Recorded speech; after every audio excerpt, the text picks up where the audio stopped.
Hot damn. I think that is it. Can't even believe this. Really? Is that it? That took way longer than necessary, but yeah. I think it's over. God, this is crazy. I mean, who would waste their life doing some challenge like this? Yeah. Whoa, what the fuck? This is let me buy you stuff.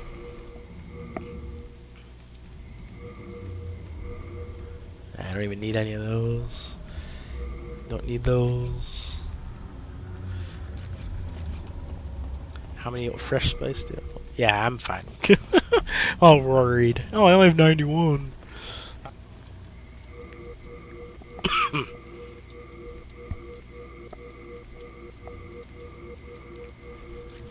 Yep.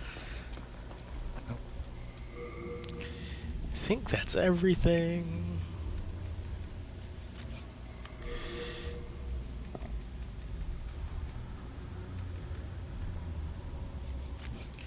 Actually, I want to look at, want to double check that I have all the, I should have a bunch of PureBlackTendency weapons. Jesus, goddamn. Ugh. Let's see, what am I looking for? Blind and stuff. Here's the blind, the hiltless.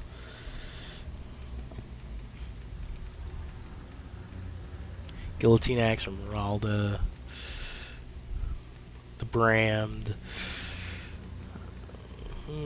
Australia. Although that's pure white, isn't it? I think. Yeah, Phosphorescent poles to pure black, yeah. Insanity count tells me beat. Oh yeah, one of those was from the quest and one of those was from Skavir.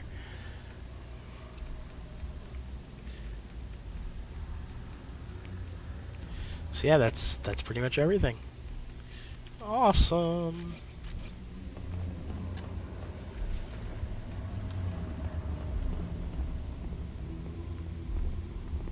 Hark, I hear a voice of yore. The old one is calling for Damn you. right he is. He knows how awesome Let I us am. proceed below to its lair. And the funny thing is, they're gonna be like, "Oh, you should lust for more souls." Like, I never did lust, bitches. I was not a lustful person. Did it legit. It actually does kind of change the perception of the story a little bit. It almost makes you like more of like the chosen one type of thingy, because you didn't, you know, fall prey to the soul arts and all that shit like Allant did. It actually kind of makes sense in a way, because, you know, the main antagonist, not counting the old one, it's pretty much Allant, because he caused all this stuff to happen, and his demon representation is the final boss essentially, and the final storyline boss too. So the idea was that the reason Allant became a villain is because he became a lust for souls. So it kind of makes sense in a way that the person to defeat him and ultimately stop all this would be the one and only person that didn't fall prey to that lust. It actually does make sense. So it's kind of a neat, you know, that's why this game's so good. It has a lot of those cool role-playing aspects that role-playing games are supposed to have, but very few actually do nowadays. But that's a whole different topic that I'm not going to get into at the moment. Surely you have seen for yourself the suffering that fills this world. The fight poison is poisoned. God is merciful. So created the Old One. The Old One will feed upon our souls and put an end to our tragic veil of existence. Whatever you say, smudge man.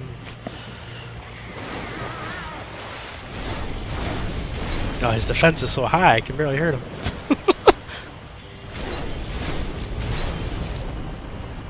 Oh, that was close. I think he's soul level 1 too.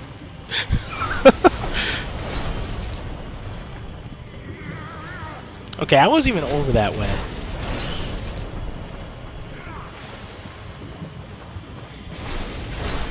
The final challenge, I hope I can overcome.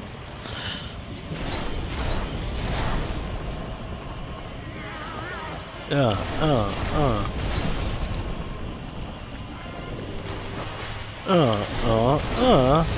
Gonna kill you.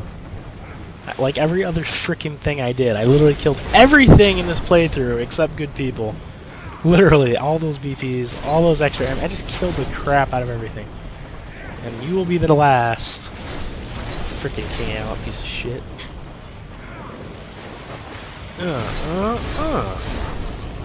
You know, Gwen got a lot more respect in Dark Souls. Yeah, he was sacrificing himself to be a burning piece of wood. But at least he kept his, you know, his body essentially and could actually fight. This is just sad. No one wishes to go on. I do, mother trucker. You know, I'm not taking this weapon either because I have like 6 of them. So F that shit. F that noise.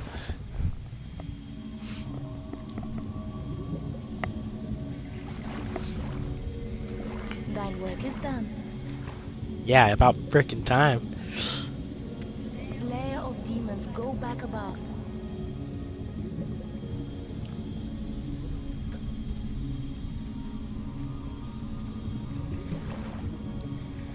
The Nexus shall imprison thee no longer. Damn right it won't.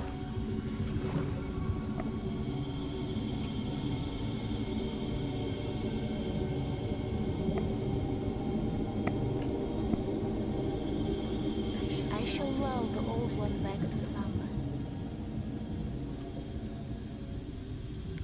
And yeah, I'm gonna do the good ending for this, just for the sake of, you know, the story here, because it makes way more My sense. thanks. At last, my duty is fulfilled. Because this character obviously would be a good guy. I mean, he doesn't embrace the soul arts. That's kind of a big tell. I mean, why would any villain do that? There'd be no logical reason to that if you were a bad guy. Of course, you'd just take the more power. Hell, even the supposed good guys in this game all use soul arts. Although it's actually hard to tell if there are any actual, like, quote-unquote good guys in this game, because even the people that help you, most of them are corrupt. Like, to me, it seems like Sage Frake is definitely corrupt throughout this game. Like, it's not very obvious until the end of the game, but I think he definitely is, and, if you did do what he told, you did take his advice and do what he told you to do, he would definitely, like, try to abuse the soul powers for his own power. He was definitely becoming lustful for the power, what it could do. He was going to basically become like another Allant. Because you can't trust, you know, the power of the souls. That's kind of the whole sort of point of the game. If you lust its power, you'll be corrupted by it, and you'll lose your sanity. That's what happened to Allant. That's what happens to everybody. Like, you can use the power of Solars, but you can't actively seek it and let it consume you. It's basically the idea of power corrupts, and it's done really well in this game. It's done without beating you over the head with it. It's done subtly in the fact that you use that power to accomplish your mission and to power up, but at the same time you have to realize it's not the point of the game. The point of the game is to not get as many souls as possible. And that can be actually hard to see at times, but it isn't. And that's kind of the point of the whole game. It's really well done. Hideki Miyazaki. He's a good dude. You hear good things about him. So I'm probably going to skip this. I've seen it many times. I just want to get to, yes, save this stuff. So yeah, that was pretty much the best cycle you could really do. I didn't do any exploiting, cheating of any kind. Beat everything legit. I didn't really do anything that would be considered, you know, unfair play. I can't think of anything. Yeah, I pretty much did everything legit. The only thing really is, yes, I abused magic the hell out of it, but you have to at Soul Level 1. That's pretty much the name of the game. Like, you're not gonna... I would be very surprised to see someone beat Soul Level 1 stuff without abusing magic at certain times. Like, that's kind of... There's times where you pretty much have to. And if you didn't, basically you'd pretty much be forced to use hyper mode with melee, which isn't too much different. A little riskier, but it'd pretty much be the same general idea. So it still wouldn't change much. You're going to end up using either hyper mode or magic or a combination of the two. So yeah, that's it. I I hope people enjoyed watching this, watching me be insane and trying to push this game pretty far, I feel, as far as like challenges go. Definitely the hardest part about this challenge is definitely levels where, you know, the checkpoints aren't easy to get to, like 5-1. Lots of enemies that can potentially kill you instantly regardless of second chance with multi-hit moves like in 5-1, or just when enemies gang up on you and trap you and you have to either know the best route to run through them without getting stuck or separating them, stuff like that. And for bosses, a lot of, I'd say at least like 80% of it comes down to strategy, which is a thing I feel a lot of people misunderstand about the Souls series when they think, oh, games are too hard. It's like you're just thinking about it wrong. You're thinking of the Souls games like typical action games like maybe God of War, Devil May Cry, where it's usually less about strategy and more about like damage optimization and knowing just like, you know, the best, you know, like basically more about knowing your character as opposed to the enemies, which is fine. I'm not saying those games are bad, like Bayonetta, where it's more about your power. In this game, it's more about knowing the enemy's powers and weaknesses and exploiting them the best you can.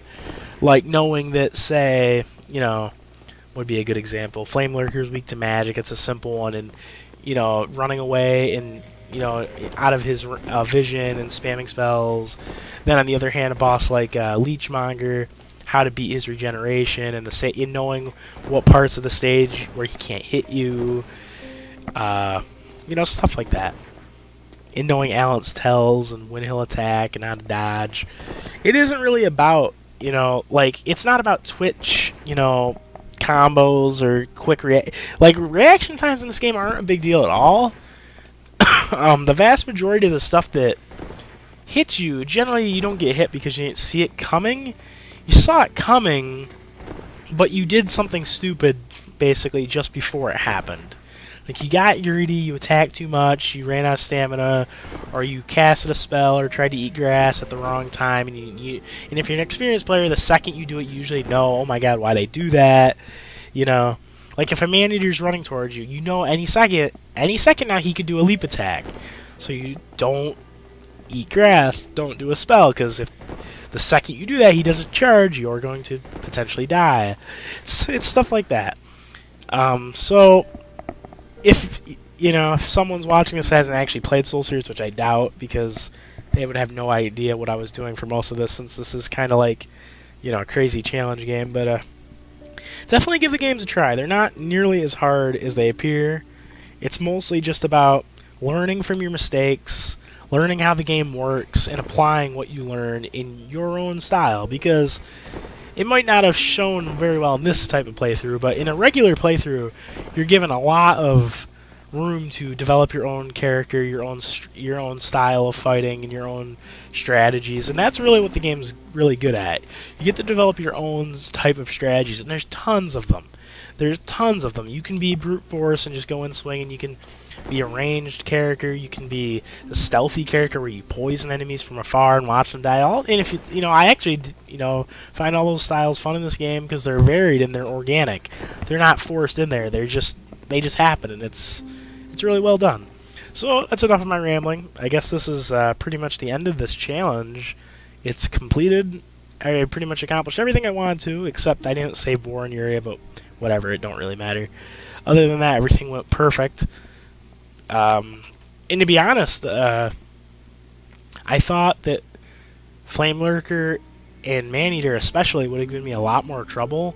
Like, yeah, they gave me trouble, but not... Actually, Flame Lurker not so much, but Maneater I thought would have been a lot harder because, you know, there's two... You know, you pretty much can't kill the first one before the second one shows up. It's not really possible. And then you have problems where there's two of them and you don't know which one you've hurt, and you know they can come at you from multiple sides. That can get really hairy, but that didn't take too many tries.